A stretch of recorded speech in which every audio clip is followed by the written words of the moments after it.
Bienvenidos a Dos Capricornios y un Libro, un podcast y un canal de YouTube donde mi compañera Luisa y yo, Sergio, hablamos de literatura tanto clásica como contemporánea. El día de hoy les quiero compartir una entrevista a un profesor que hice. Bueno, para eso tienen que saber quizás un poco de contexto.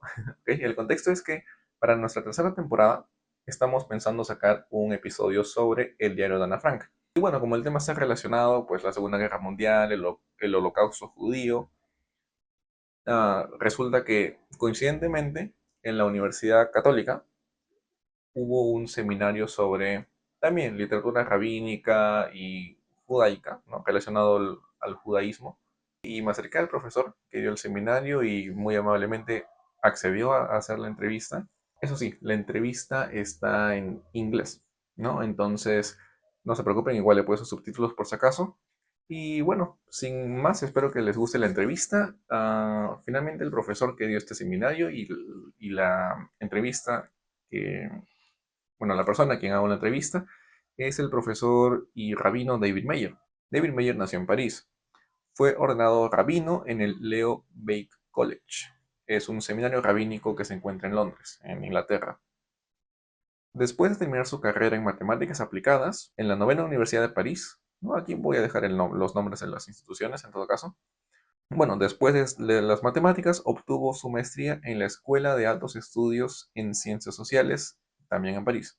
Y luego obtuvo otra maestría en estudios judaicos y hebreos, donde se graduó con honores. También tiene un doctorado, un PhD, en estudios religiosos en la Universidad Católica de Lovaina, ¿no? Que, bueno, en Bélgica, en la ciudad, en español es Lovaina, bueno, en belga, asumo, sería Leuven, ¿no? Y finalmente el rabino David Meyer se encuentra actualmente como catedrático en el Centro de Estudios Judaicos Cardenal Bea en la Pontificia Universidad Gregoriana en Roma. También enseña literatura rabínica clásica y pensamiento judío contemporáneo. Y bueno, aquí les dejo la entrevista entonces para no alargarme más, que inicialmente iba a ser de 15 minutos, pero pues ustedes saben cosas del vecino, ¿no? Y ya para no alargar mucho esta introducción, espero que les guste la entrevista, aquí se las dejamos, ¿ok?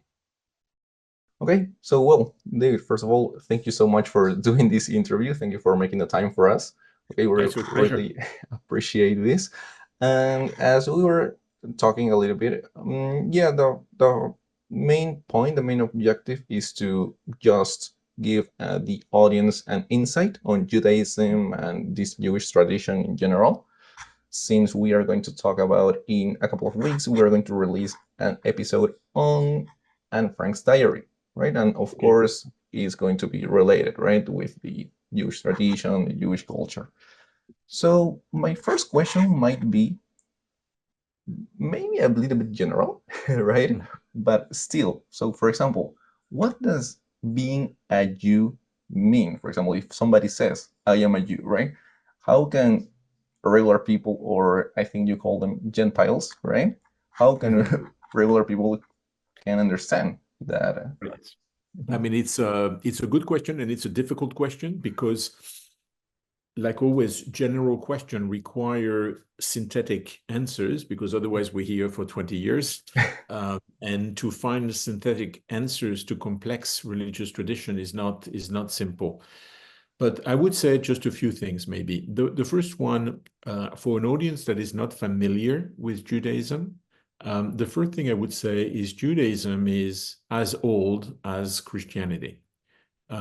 Judaism was born out of the end of the biblical period, which refers back to a time in the land of Israel at the moment of the destruction of the temple by the Romans in the year 70.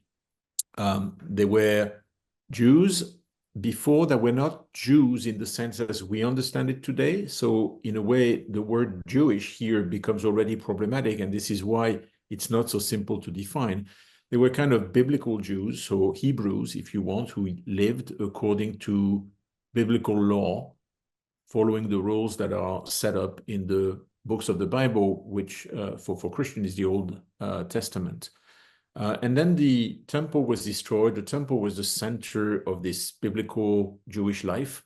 The temple was destroyed. The Jews were sent all over the world. which was the beginning of the diaspora, which is why you have Jews in all sorts of continents and countries. It started around the Mediterranean Sea.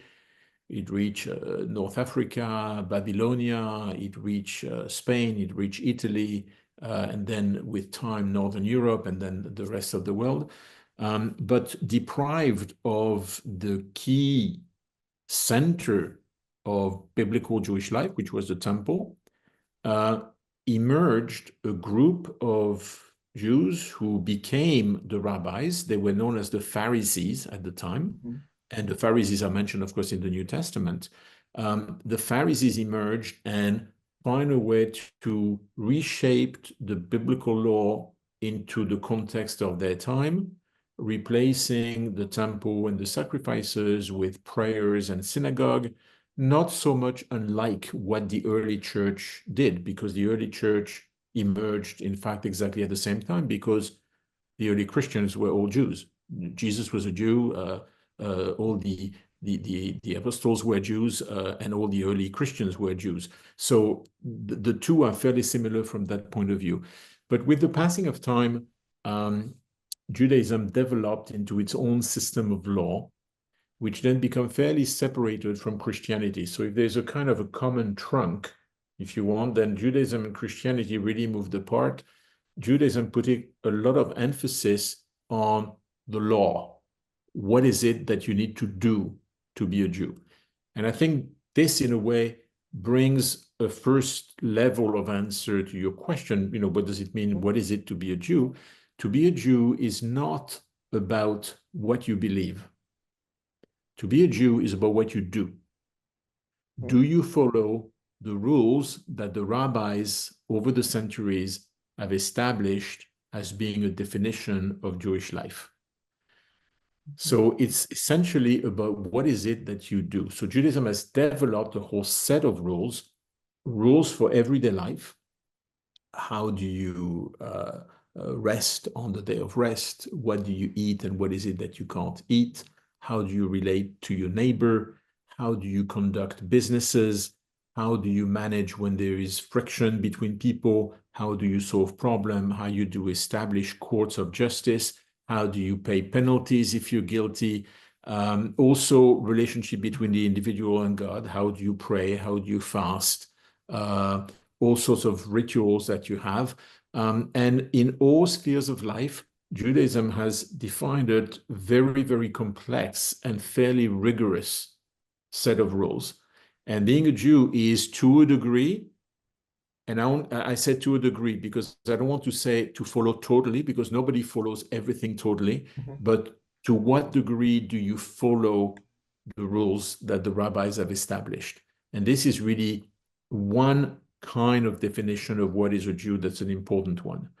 The second definition of what is a Jew, according to this rabbinic tradition that has developed over the centuries, is the way you relate to the biblical text, and therefore the way you study the biblical text. So being a Jew is also about developing an ability to study with specific literary and hermeneutical tools the text of the Bible that is considered to have a special status, if you want, but to use that text in order to find in the text the elements that you need for your own thinking in the current situation in which you live. So being a Jew is not just about reading the text of the Bible and following the text of the Bible. It's about reading the text of the Bible with a critical mind, looking at every detail in the text of the Bible, studying the text of the Bible at any kind of opportunity, doing it with the rabbinic hermeneutical tools that were given to us, and from there extrapolating ideas, extrapolating notions, visions, rules. And from that point of view, being a Jew is also very much about this relationship of study with the text. God has given us the text we have, it's the text of the Bible, but the way I relate to the text is mine. And I have to engage in the study, and I believe in the responsible reading of that text. So there's an element of Judaism which is really about studying the text, and there's an element of Judaism which is about doing what Jewish life is about. How do you structure your day? What festivals do you keep? What you're allowed to eat, not to eat? What time are you supposed to pray and not to pray? How you relate to your neighbors and everything that I've mentioned before. So I think those are two strong pillars. There's a third pillar which I mentioned. I don't want to be too long in the answer, but there's a third pillar that is really important to mention, is that Judaism is also an history. It's also the history of the Jewish people. So somehow being a Jew is also how do you associate and how do you identify with the very long history of the Jewish people from biblical time up to the present day. Now, if you take all those three elements, what you have is you have something that is very different than what Christianity, for example, would define as what is a religion. Because you'll notice that I have left belief to the side. Judaism is not defined by what you believe. You have Jews who follow all the rules, but don't necessarily believe in God. You have Jews who identify with the Jewish people, but do not follow any of the rules, but they identify with the Jewish people, with the culture of the Jewish people. And that's because Judaism is at the same time a religion and at the same time an history and at the same time an ethnicity. And it's the mix of the three that creates a sentiment of Jewish identity and what it is to be a Jew. Okay, so for example, a couple of days ago, I was reading an article about Anne Frank's diary, right? But for example, there was a special section in which the author, that is Anna Sico, right? Well, a researcher, was talking about first that, well, she was explaining how, let's say, peculiar, I know, right? Or might be the Jewish community, right? Can we say community? Yeah, Jewish community. Yeah, yes, of course, yeah. And for example, in the sense that well, and correct me if I'm wrong, right? But for example, you are a Jew if you are born to a Jewish mother, right? That's right. But only by that, for example, if that person doesn't necessarily believe in God or follow the Jewish tradition, he will still, well, he or she, right, will still be considered Jew. But somebody who follows, for example, the Jewish law and believes in everything, let's say, but is not born to a Jewish mother, still isn't considered a non-Jew, right? So is that correct? So it's an interesting addition that you're bringing to the conversation we're having, in the sense that the birth into Judaism is the element of the ethnicity that I mentioned as one of the elements of Jewish identity. From a legal perspective, from a Jewish legal perspective, it is indeed the birth of a Jewish mother that defines someone as a Jew, including the case where someone is born as a Jew but doesn't do anything Jewish. That person is still a Jew. That is true. What you have to understand here is that there is also, though it's rare, there is also in Judaism something that breaks the pure ethnicity, because it's not a pure ethnicity, because you can convert. Now, it's very rare for 2 or 3 essential reasons. The first one is that the Jews were not allowed to convert anyone throughout history. Under Christian land or under Muslim lands, the Jews were not permitted to convert non-Jews to Judaism. The second one is nobody wanted to convert to Judaism because Jews were persecuted for all those centuries. So who on earth wanted to be a Jew? And the third reason is that once it became possible for Jews to convert non-Jews to Judaism, and if there were people who wanted to become Jews, there was at time the sentiment of saying, you know what, you persecuted us, you didn't want us to do anything, and now you're asking and you're knocking at the door, I'm not sure I want you. So there was a bit of a kind of a reaction, okay? It's a very psychological, sociological, in a way, reaction. But the fact that conversion in Judaism exists is very important in the sense that it indicates that Judaism is not just an ethnicity. Now, if you are born a Jew, the task of being a Jew is to give content to your Judaism. So if you are born a Jew and you do nothing, the problematic you're going to have is that most likely you're not going to marry within the Jewish community. And from that point of view, Judaism is not going to be transmitted to the generation after. So while you might have been born a Jew, your children might very likely, either your children or your grandchildren might very likely drift outside of the Jewish community. So the birth in itself is not sufficient. It's not enough to maintain the Jewish community, in particular in our own day and time, where we live in societies where we are more or less accepted by the wider society. So the content of Jewish life, in the sense of what is it that you do, remains, of course, a very, very important factor. But you do have, and I was a rabbi in Belgium for many years.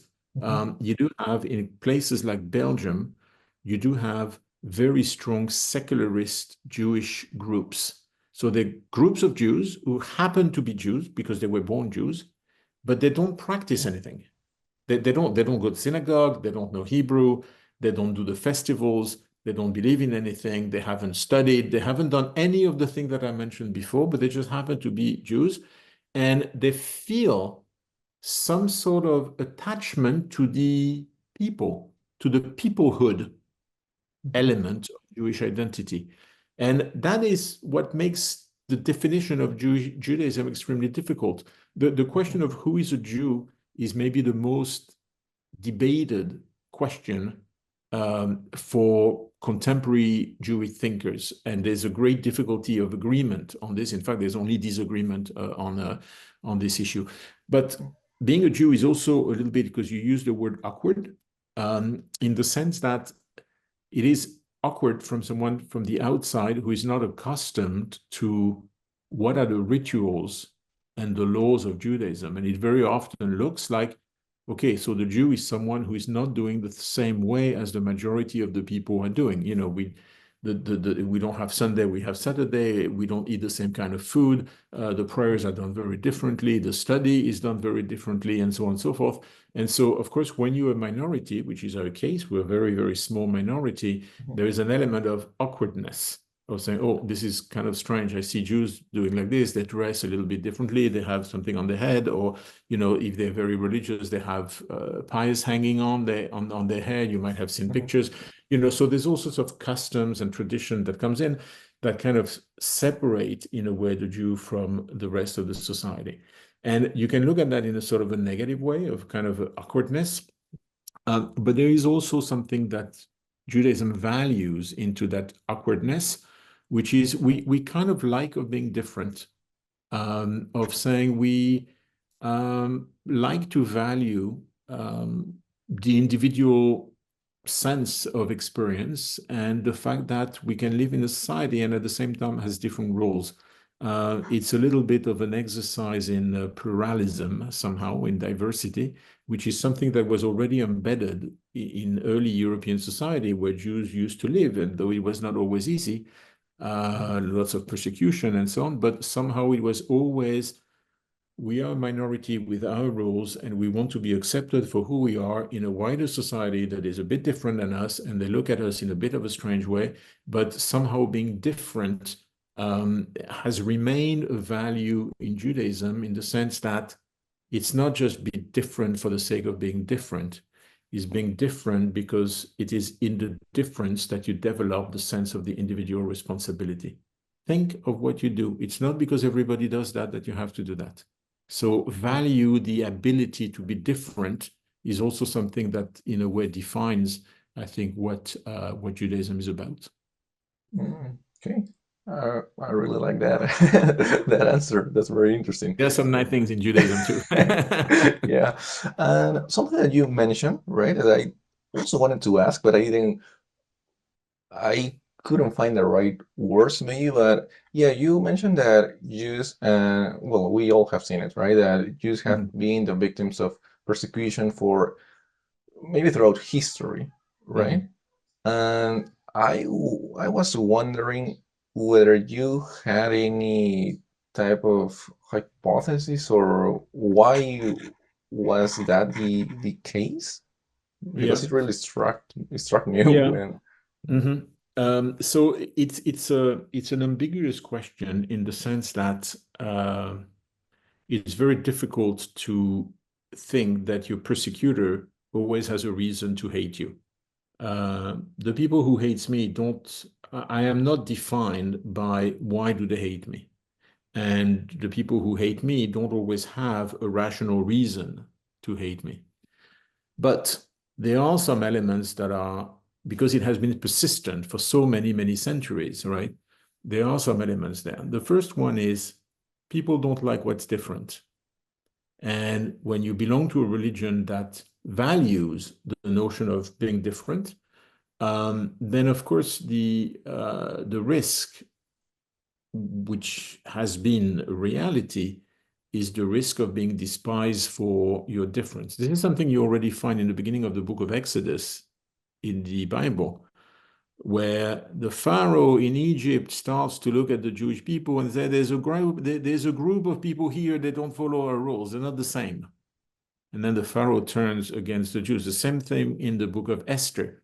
There is a group of people who don't follow what the majority are doing. So, the minorities are never seen in a positive light, usually for historical, sociological reasons. So there is that.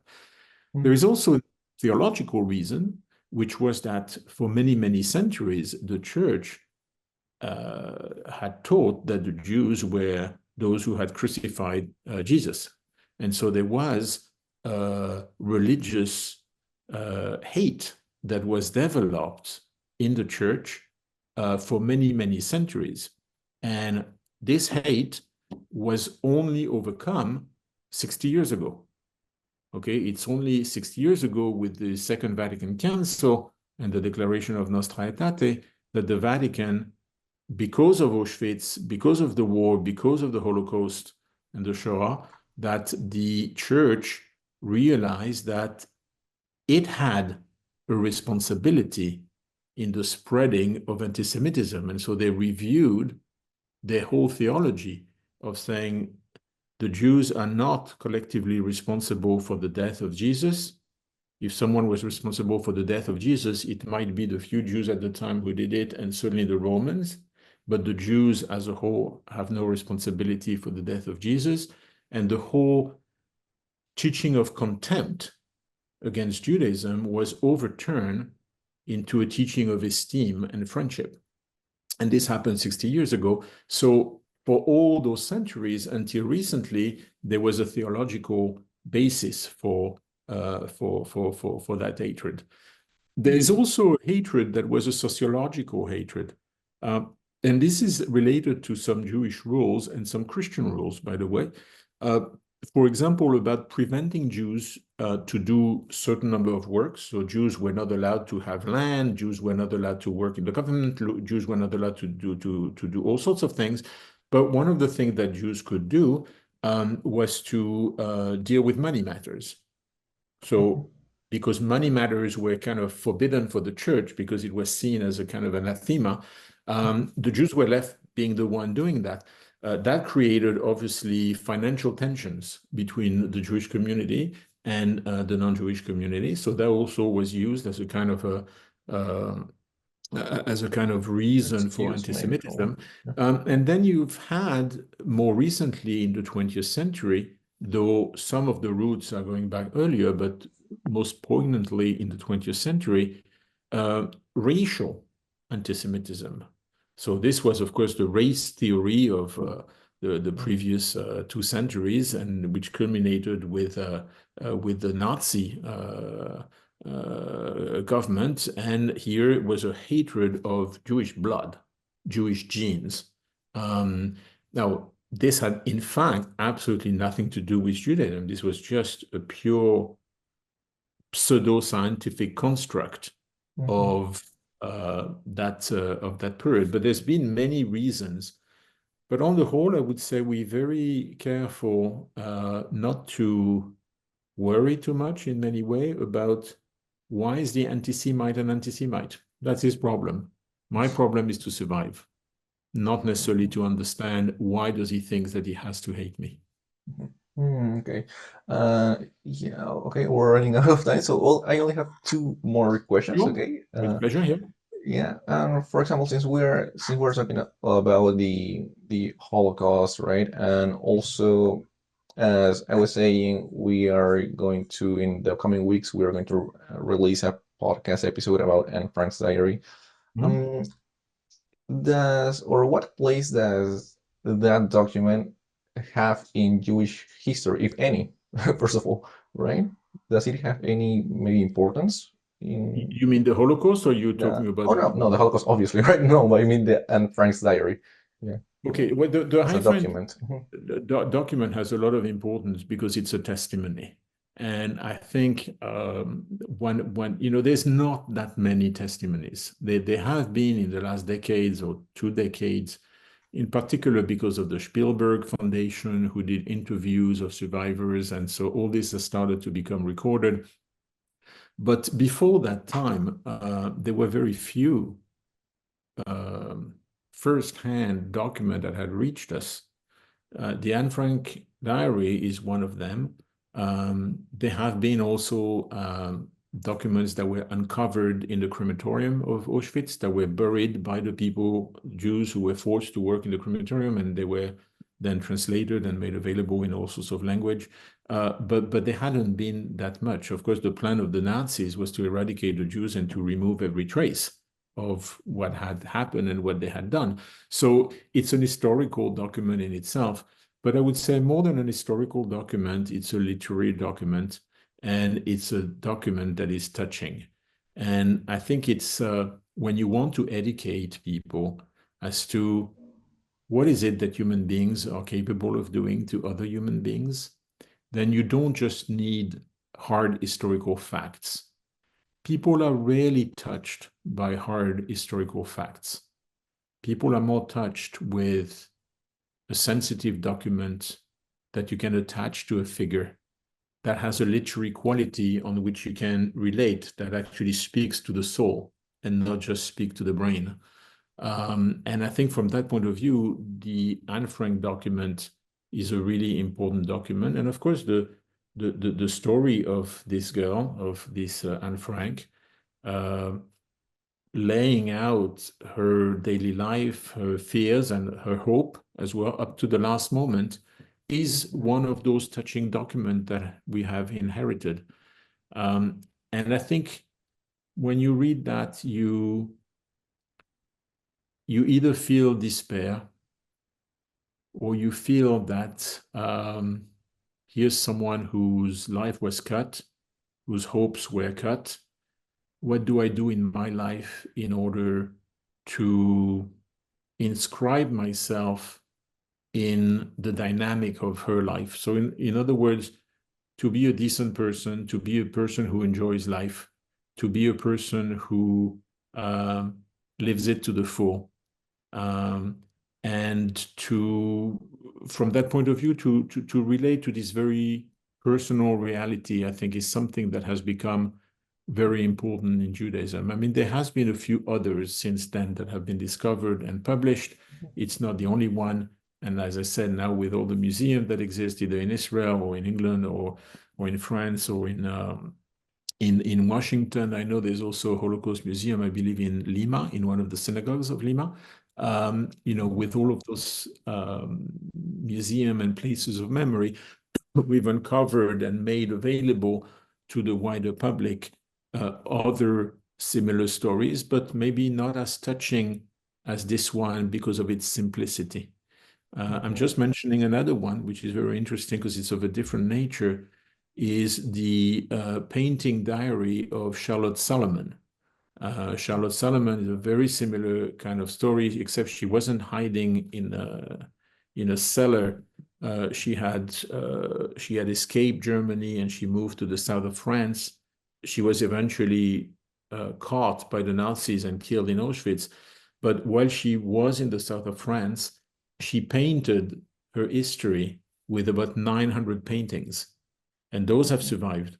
So there's a whole book, there's a massive book, there's a whole exhibit of Charlotte Salomon's painting, which is a kind of a recollection of her life from a time in Germany to the time when she survived in France up to the time of the deportation. So there are other kinds of artifacts, if you want, of memory that are available as well, which have, of course, of equal importance for sure. Okay. Okay, finally to to end this interview, this lovely interview, what is something about Judaism that you like regular people to know? Maybe there is a preconception that you think people have, or well, preconception or misconception, perhaps, that you think people have, or in general, something that you would like Yes, people to know? yeah. There's quite the list could be quite long when we Okay. on this topic. Yes, the Jews have always felt part, even though different, they have always felt part of the wider society in which they lived. From very, very ancient time, and here you can go back 1,400 years from now, Jews have always prayed for the well-being of the government of the cities or the countries in which they were living. Despite the persecution, despite everything, there was always so. While Jews live and tend to live in communities and tend to be a little bit separated, there have always been a sense of integration in Judaism, which is reflected by that particular prayer and the hope of being some sort of integration. So that's one of the things. I think another thing that is important that people should also understand is that Jews don't just follow laws. It's not just, of course, we follow the rules of Judaism, but the following of the rules is not just a physical exercise in doing it. It's an exercise that shapes the soul. It's an exercise that makes you think. It's an exercise that begs questions. And I think if there is one thing that people need to maybe understand about Judaism, is that Judaism does not provide many answers to life questions, but it gives you a framework to try to ask the right questions. And, sometimes people say the Jews always ask questions. It's true. We like to ask questions because we're afraid of answers. Answers tend to close in. Once you have an answer, it's like a door that is locked. It's better to open the door, even if you don't know exactly where it's going to go. So Judaism is very much a questioning philosophy. It's questioning the biblical text. It's questioning life. It's questioning its own rules, who keeps changing. It's questioning attitudes towards life. And I think that's something that people need to understand, that behind what might appear as a kind of an austere practice, there's a philosophy of questioning, which is something that I think is absolutely fundamental. And I think it's something that a lot of societies would benefit from. Life is not so simple that you can bring answers. It's sufficiently complicated that you should bring questions. Oh, okay. Okay, well, that would be all. Okay, thank you so Thank much, you. David, for making the time. Okay, Oh, once thank you for again your question, which were uh, interesting. Thank you so much. we really appreciate your collaboration, okay, and your support with with this project Okay, that we're having. perfect. Okay, so let's see. I'm going to stop. So, Y bueno, eso fue todo por hoy. Espero que les haya gustado la entrevista, dando como me gustó a mí en realidad.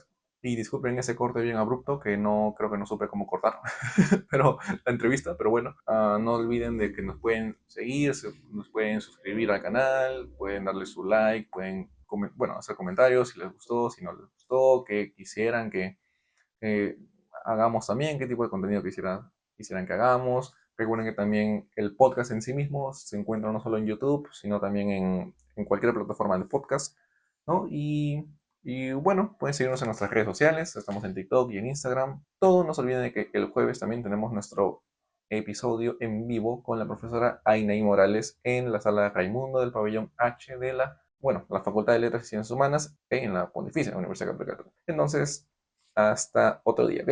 Chao, chao. Muchas gracias por llegar hasta acá.